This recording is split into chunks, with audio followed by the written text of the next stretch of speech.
प्रयागराज में प्रधानमंत्री नरेंद्र मोदी क्या कुछ कह रहे हैं, सुनते हैं। अगले साल महाकुंभ का आयोजन देश की सांस्कृतिक आध्यात्मिक पहचान को नए शिखर पर स्थापित करेगा। और मैं तो बड़े विश्वास के साथ कहता हूं, बड़ी श्रद्धा के साथ कहता हूं, अगर मुझे इस महाकुंभ का वर्णन एक वाक्य में करना हो तो मैं कहूंगा, ये एकता का ऐसा महायज्ञ होगा जिसकी चर्चा पूरी दुनिया में होगी।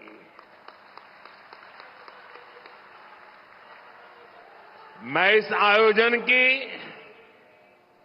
भव्य और दिव्य सफलता की आप सभी को शुभकामनाएं देता हूं। साथियों, हमारा भारत पवित्र स्थलों और तीर्थों का देश है। ये गंगा, यमुना, सरस्वती, कावेरी, नर्मदा जैसी अनगिनत पवित्र नदियों का देश है। इन नदियों के प्रवाह की जो पवित्रता है, इन अनेकानेक तीर्थों का जो महत्व है, जो महात्म्य है,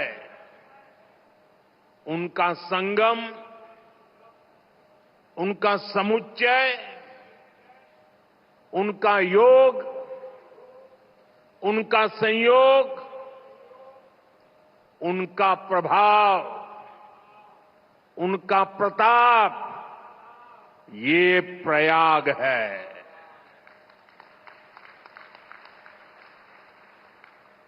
ये केवल 3 पवित्र नदियों का ही संगम नहीं है। प्रयाग के बारे में कहा गया है, माघ मकरगत रवि जब होई, तीरथ पति ही आव सब कोई। अर्थात जब सूर्य मकर में प्रवेश करते हैं, सभी दैवीय शक्तियां, सभी तीर्थ, सभी ऋषि, महर्षि, मनीषी प्रयाग में आ जाते हैं। ये वो स्थान है जिसके प्रभाव के बिना पुराण पूरे नहीं होते। प्रयागराज वो स्थान है जिसकी प्रशंसा वेद की ऋचाओं ने की है। भाइयों बहनों, प्रयाग वो है जहां पग पग पर पवित्र स्थान है, जहां पग पग पर पुण्य क्षेत्र है। त्रिवेणीम माधवम सोमम भरद्वाजम च वासुकिम वंदे अक्षयवटम शेषम प्रयागम तीर्थनायकम। अर्थात त्रिवेणी का त्रिकाल प्रभाव, वेणी माधव की महिमा, सोमेश्वर के आशीर्वाद, ऋषि भारद्वाज की तपोभूमि, नागराज वासुकी का विशेष स्थान, अक्षय वट की अमरता, और शेष की अशेष कृपा, ये है हमारा तीर्थराज प्रयाग।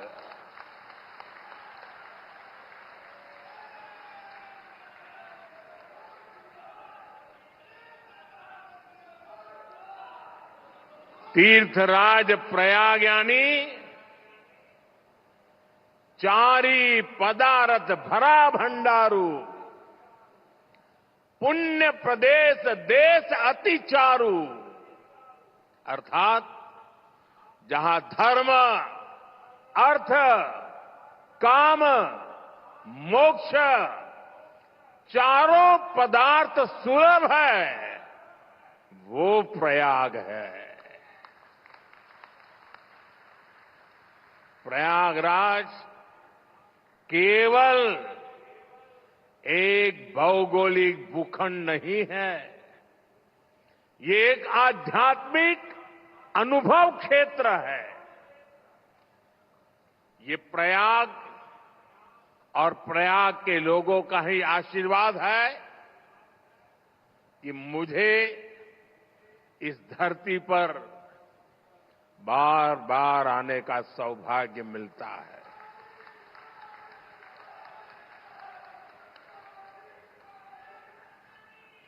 पिछले कुंभ में भी मुझे संगम में स्नान करने का सौभाग्य मिला था और आज इस कुंभ के आरंभ से पहले मैं एक बार फिर मां गंगा के चरणों में आकर के आशीर्वाद प्राप्त करने का सौभाग्य प्राप्त किया। आज मैंने संगम घाट के लेटे हुए हनुमान जी के दर्शन किए, अक्षय वट वृक्ष का आशीर्वाद भी प्राप्त किया। इन दोनों स्थलों पर श्रद्धालुओं की सहूलियत के लिए हनुमान कॉरिडोर और अक्षय वट कॉरिडोर का निर्माण हो रहा है। मैंने सरस्वती कूप रीडेवलपमेंट प्रोजेक्ट की भी जानकारी ली। आज यहां हजारों करोड़ रुपए के प्रोजेक्ट का लोकार्पण हुआ है। मैं इसके लिए आप सबको बधाई देता हूं। साथियों, महाकुंभ हजारों वर्ष पहले से चली आ रही हमारे देश की सांस्कृतिक, आध्यात्मिक यात्रा का पुण्य और जीवंत प्रतीक है। एक ऐसा आयोजन जहां हर बार धर्म, ज्ञान, भक्ति और कला का दिव्य समागम होता है। हमारे यहां कहा गया है, दश तीर्थ सहस्त्राणि तीस्र कोट्यस्तथा अपराहा सम आगच्छन्ति माध्यातु प्रयागे भरतर्षभ। अर्थात संगम में स्नान से करोड़ों तीर्थ के बराबर पुण्य मिल जाता है। जो व्यक्ति प्रयाग में स्नान करता है वो हर पाप से मुक्त हो जाता है। राजा महाराजाओं का दौर हो या फिर सैकड़ों वर्षों की गुलामी का कालखंड, आस्था का ये प्रवाह कभी नहीं रुका। इसकी एक बड़ी वजह यह रही है कि कुंभ का कारक कोई बाह्य शक्ति नहीं है। किसी बाहरी व्यवस्था के बजाय कुंभ मनुष्य के अंतर मन की चेतना का नाम है। ये चेतना स्वतः जागृत होती है। यही चेतना भारत के कोने कोने से लोगों को संगम के तट तक खींच लाती है। गांव, कस्बों, शहरों से लोग प्रयागराज की ओर निकल पड़ते हैं। सामूहिकता की ऐसी शक्ति, ऐसा समागम शायद ही कहीं और देखने को मिले। यहां आकर संत महंत, ऋषि मुनि, ज्ञानी विद्वान, सामान्य मानवी सब एक हो जाते हैं। सब एक साथ त्रिवेणी में डुबकी लगाते हैं। यहां जातियों का भेद खत्म हो जाता है, संप्रदायों का टकराव मिट जाता है। करोड़ों लोग एक ध्येय, एक विचार से जुड़ जाते हैं। इस बार भी महाकुंभ के दौरान यहां अलग अलग राज्यों से करोड़ों लोग जुटेंगे। उनकी भाषा अलग होगी, जातियां अलग होगी, मान्यताएं अलग होगी, लेकिन संगम नगरी में आकर वो सब एक हो जाएंगे। और इसलिए मैं फिर एक बार कहता हूं कि महाकुंभ एकता का महायज्ञ है, जिसमें हर तरह के भेदभाव की आहुति दी जाती है। यहां संगम में डुबकी लगाने वाला हर भारतीय एक भारत श्रेष्ठ भारत की अद्भुत तस्वीर प्रस्तुत करता है। साथियों, महाकुंभ की परंपरा का सबसे अहम पहलू ये है कि इस दौरान देश को दिशा मिलती है। कुंभ के दौरान संतों के वाद में, संवाद में, शास्त्रार्थ में, शास्त्रार्थ के अंदर देश के सामने मौजूद अहम विषयों पर, देश के सामने मौजूद चुनौतियों पर व्यापक चर्चा होती है। और फिर संत जन मिलकर राष्ट्र के विचारों को एक नई ऊर्जा देते थे, नई राह भी दिखाते थे। संत महात्माओं ने देश से जुड़े कई महत्वपूर्ण निर्णय कुंभ जैसे आयोजन स्थल पर ही लिए हैं। जब संचार के आधुनिक माध्यम नहीं थे, तब कुंभ जैसे आयोजनों ने बड़े सामाजिक परिवर्तनों का आधार तैयार किया था। कुंभ में संत और ज्ञानी लोग मिलकर समाज के सुख दुख की चर्चा करते थे, वर्तमान और भविष्य को लेकर चिंतन करते थे। आज भी कुंभ जैसे बड़े आयोजनों का महात्म्य वैसा ही है। ऐसे आयोजनों से देश के कोने कोने में समाज में सकारात्मक संदेश जाता है।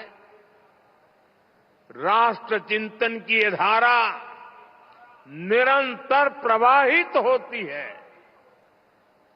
इस आयोजन के नाम अलग अलग होते हैं, पड़ाव अलग अलग होते हैं, मार्ग अलग अलग होते हैं, लेकिन यात्री एक होते हैं, मकसद एक होता है।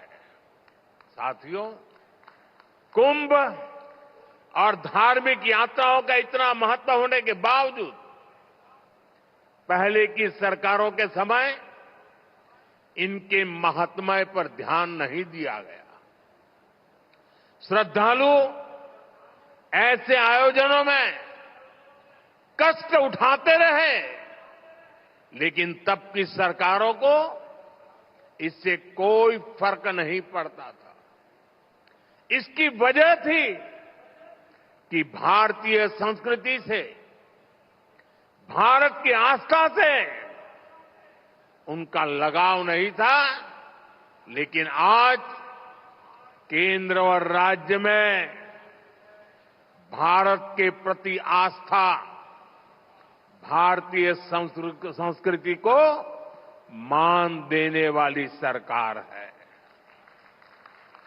इसलिए कुंभ में आने वाले श्रद्धालुओं के लिए सुविधाएं जुटाना डबल इंजन की सरकार अपना दायित्व समझती है। इसलिए यहां केंद्र और राज्य सरकार ने मिलकर हजारों करोड़ रुपए की योजनाएं शुरू की है। सरकार के अलग अलग विभाग जिस तरह महाकुंभ की तैयारियों को पूरा करने में जुटे हैं, वह बहुत ही सराहनीय है। देश दुनिया के किसी कोने से कुंभ तक पहुंचने में कोई दिक्कत न हो, इसके लिए यहां की कनेक्टिविटी पर विशेष फोकस किया गया है। अयोध्या, वाराणसी, रायबरेली, लखनऊ से प्रयागराज शहर की कनेक्टिविटी को बेहतर किया गया है। मैं जिस whole of the government approach की बात करता हूं, उन महाप्रयासों का महाकुंभ भी इस थली में नजर आता है। साथियों, हमारी सरकार ने विकास के साथ साथ विरासत को भी समय पर फोकस किया है।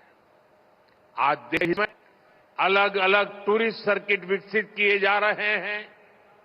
Ramayan circuit, Shri Krishna circuit, Buddhist circuit, Tirthankar circuit, इनके माध्यम से हम देश के उन स्थानों को महत्व दे रहे हैं जिन पर पहले फोकस नहीं था। स्वदेश दर्शन योजना हो, प्रसाद योजना हो, इनके माध्यम से तीर्थ स्थलों पर सुविधाओं का विस्तार किया जा रहा है। अयोध्या के भव्य राम मंदिर ने पूरे शहर को कैसे भव्य बना दिया है, हम सब इसके साक्षी हैं। विश्वनाथ धाम, महाकाल, महालोक, इसकी चर्चा आज पूरे विश्व में है। यहां अक्षय वट कॉरिडोर, हनुमान मंदिर कॉरिडोर, भारद्वाज ऋषि आश्रम कॉरिडोर में भी इसी विजन का प्रतिबिंब है। श्रद्धालुओं के लिए सरस्वती कूप, पातालपुरी, नागवासुकी, द्वादश माधव मंदिर का कायाकल्प किया जा रहा है। साथियों, हमारा ये प्रयागराज निषाद राज की भी भूमि है। भगवान राम के मर्यादा पुरुषोत्तम बनने की यात्रा में एक महत्वपूर्ण पड़ाव श्रृंगवेरपुर का भी है। भगवान राम और केवट का प्रसंग आज भी हमें प्रेरित करता है। केवट ने अपने प्रभु को सामने पाकर उनके पैर धोए थे, उन्हें अपनी नाव से नदी पार कराई थी। इस प्रसंग में श्रद्धा का अनन्य भाव है। इसमें भगवान और भक्त की मित्रता का संदेश है। इस घटना का ये संदेश है कि भगवान भी अपने भक्त की मदद ले सकते हैं। प्रभु श्री राम और निषाद राज की इसी मित्रता के प्रतीक के रूप में श्रृंगवेरपुर धाम का विकास किया जा रहा है। भगवान राम और निषाद राज की प्रतिमा भी आने वाली पीढ़ियों को समता और समरसता का संदेश देती रहेगी। साथियों, कुंभ जैसे भव्य और दिव्य आयोजन को सफल बनाने में स्वच्छता की बहुत बड़ी भूमिका है। महाकुंभ की तैयारियों के लिए नमामि गंगे कार्यक्रम को तेजी से आगे बढ़ाया गया है। प्रयागराज शहर के सैनिटेशन और वेस्ट मैनेजमेंट पर फोकस किया गया है। लोगों को जागरूक करने के लिए गंगा दूत, गंगा प्रहरी और गंगा मित्रों की नियुक्ति की गई है। इस बार कुंभ में 15,000 से ज्यादा मेरे सफाई कर्मी भाई बहन कुंभ की स्वच्छता को संभालने वाले हैं। मैं आज कुंभ की तैयारी में जुटे अपने सफाई कर्मी भाई बहनों का अग्रिम आभार भी व्यक्त करूंगा। करोड़ों लोग यहां पर जिस पवित्रता, स्वच्छता, आध्यात्मिकता के साक्षी बनेंगे, वो आपके योगदान से ही संभव होगा। इस नाते यहां हर श्रद्धालु के पुण्य में आप भी भागीदार बनेंगे। जैसे भगवान कृष्ण ने झूठे पत्तल उठाकर संदेश दिया था कि हर काम का महत्व है, वैसे ही आप भी अपने कार्यों से इस आयोजन की महानता को और बड़ा करेंगे। ये आप ही हैं जो सुबह सबसे पहले ड्यूटी पर लगते हैं और देर रात तक आपका काम चलता रहता है। 2019 में भी कुंभ आयोजन के समय यहां की स्वच्छता की बहुत प्रशंसा हुई थी। जो लोग हर 6 वर्ष पर कुंभ या महाकुंभ में स्नान के लिए आते हैं, उन्होंने पहली बार इतनी साफ सुंदर व्यवस्था देखी थी। इसलिए आपके पैर धुलकर मैंने अपनी कृतज्ञता दिखाई थी। हमारे स्वच्छता कर्मियों के पैर धोने से मुझे जो संतोष मिला था, वो मेरे लिए जीवन भर का यादगार अनुभव बन गया है। साथियों, कुंभ से जुड़ा एक और पक्ष है जिसकी चर्चा उतनी नहीं हो पाती। ये पक्ष है कुंभ से आर्थिक गतिविधियों का विस्तार। हम सभी देख रहे हैं कैसे कुंभ से पहले इस क्षेत्र में आर्थिक गतिविधियों में तेजी आ रही है। लगभग 1.5 महीने तक संगम किनारे एक नया शहर बसा रहेगा, जहां हर रोज लाखों की संख्या में लोग आएंगे। पूरी व्यवस्था बनाए रखने के लिए प्रयागराज में बड़ी संख्या में लोगों की जरूरत पड़ेगी। 6,000 से ज्यादा हमारे नाविक साथी, हजारों दुकानदार साथी, पूजा पाठ और स्नान ध्यान कराने में मदद करने वाले, सभी का काम बहुत बढ़ेगा। यानी यहां बड़ी संख्या में रोजगार के अवसर तैयार होंगे। सप्लाई चेन को बनाए रखने के लिए व्यापारियों को दूसरे शहरों से सामान मंगाने पड़ेंगे। प्रयागराज कुंभ का प्रभाव आसपास के जिलों पर भी पड़ेगा। देश के दूसरे राज्यों से आने वाले श्रद्धालु ट्रेन या विमान की सेवाएं लेंगे। इससे भी अर्थव्यवस्था में गति आएगी। यानी महाकुंभ से सामाजिक मजबूती तो मिलेगी ही, लोगों का आर्थिक सशक्तिकरण भी होगा। साथियों, महाकुंभ 2025 का आयोजन जिस दौर में हो रहा है, वो टेक्नोलॉजी के मामले में पिछले आयोजन से बहुत आगे है। आज पहले की तुलना में कई गुना ज्यादा लोगों के पास स्मार्टफोन है। 2013 में डेटा आज की तरह सस्ता नहीं था। आज मोबाइल फोन में यूजर फ्रेंडली ऐप्स हैं, जिसे कम जानकार व्यक्ति भी उपयोग में ला सकता है। थोड़ी देर पहले अभी मैंने कुंभ सहायक चैटबॉट को लॉन्च किया है। पहली बार कुंभ आयोजन में एआई, आर्टिफिशियल इंटेलिजेंस और चैटबॉट का प्रयोग होगा। एआई चैटबॉट 11 भारतीय भाषाओं में संवाद करने में सक्षम है। मेरा ये भी सुझाव है कि डेटा और टेक्नोलॉजी के इस संगम से ज्यादा लोगों को जोड़ा जाए। जैसे महाकुंभ से जुड़ी फोटोग्राफी कंपटीशन का आयोजन किया जा सकता है।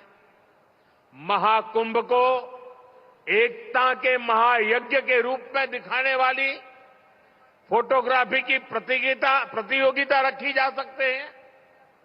इस पहल से युवाओं में कुंभ का आकर्षण बढ़ेगा। कुंभ में आने वाले ज्यादातर श्रद्धालु इसमें हिस्सा लेंगे। जब ये तस्वीरें सोशल मीडिया पर पहुंचेगी तो कितना बड़ा कैनवास तैयार होगा, इसकी कल्पना नहीं कर सकते। इसमें कितने रंग, कितनी भावनाएं मिलेगी, ये गिन पाना मुश्किल होगा। आप आध्यात्म और प्रकृति से जुड़ी किसी प्रतियोगिता का आयोजन भी कर सकते हैं। साथियों, आज देश एक साथ विकसित भारत के संकल्प की तरफ तेजी से बढ़ रहा है। मुझे विश्वास है कि इस महाकुंभ से निकली आध्यात्मिक और सामूहिक शक्ति हमारे इस संकल्प को और मजबूत बनाएगी। महाकुंभ स्नान ऐतिहासिक हो, अविस्मरणीय हो, मां गंगा, मां यमुना और मां सरस्वती की त्रिवेणी से कल्याण हो, हम सबकी यही कामना है। संगम नगरी में आने वाले हर श्रद्धालु को मैं शुभकामनाएं देता हूं। आप सबका भी मैं हृदय से बहुत बहुत धन्यवाद करता हूं।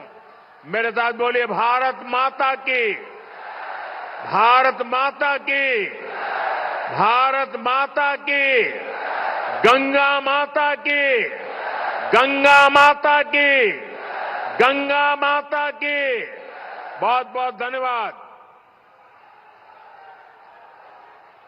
बहुत बहुत धन्यवाद, साधुवाद माननीय प्रधानमंत्री जी, आपके इस प्रेरणादायी उद्बोधन के लिए। मां गंगा हम सबको इतनी सामर्थ्य दें कि जिस तरह से भव्यता के साथ, दिव्यता के साथ इस डिजिटल कुंभ, महाकुंभ 2025 को आपने सोचा है, हम सब उसको वैसे संपन्न कराने में सक्षम हो सके। आपका आशीर्वाद, आपका मार्गदर्शन जरूर हम सबका मार्ग प्रशस्त करेगा। बहुत बहुत आभार। बहुत करतल ध्वनि के साथ एक बार पुनः जोरदार तालियों के साथ हम सब माननीय प्रधानमंत्री जी के प्रति आभार व्यक्त करते हैं, उनको नमन करते हैं, उनका अभिनंदन और वंदन करते हैं। भारत माता की, भारत माता की, वंदे वंदे। मैं अगर कहूं माननीय प्रधानमंत्री जी के लिए तो गलत ना होगा कि चाहता हूं कि कोई नेक काम हो जाए, मेरी हर सांस इस देश के नाम हो जाए। जो सर उठे तो सामने तिरंगा हो और जो सर झुके तो देश को प्रणाम हो जाए। बहुत बहुत एक बार पुनः माननीय प्रधानमंत्री जी का